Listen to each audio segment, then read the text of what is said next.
Kabilang ang komedyante na si Arvin Jimenez o mas kilala bilang si Tado sa mga pasaherong nasawi nang mahulog sa bangin ang sinasakyan niyang Florida bus sa Bontoc Mountain Province.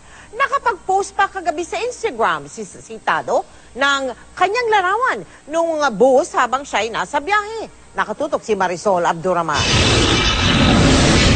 Nakapag-post pa ng larawan kagabi sa Instagram ang komedyanteng si Tado o Arvin Jimenez na kanya raw sasakyan para sa anyay long trip. Ang bus na ito, biyaheng Bontoc, at ang nakalatag na lokasyon, ang terminal ng Florida Transport.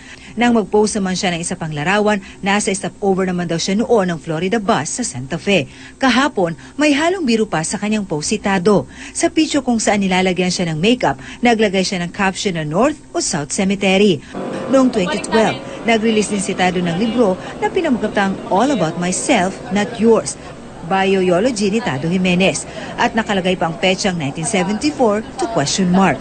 Sinulat ang libro ng mga kaibigan ni Tado kung saan sila nagkwento ng kanilang pagkakakilala sa komedyante na tila ba'y parang isang eulogy. Graduate ng psychology mula sa Polytechnic University of the Philippines. Nagmarka sa mga Pinoy si Tado sa kanyang sariling brand ng pagpapatawa sa ilang programa sa telebisyon at mga pelikula.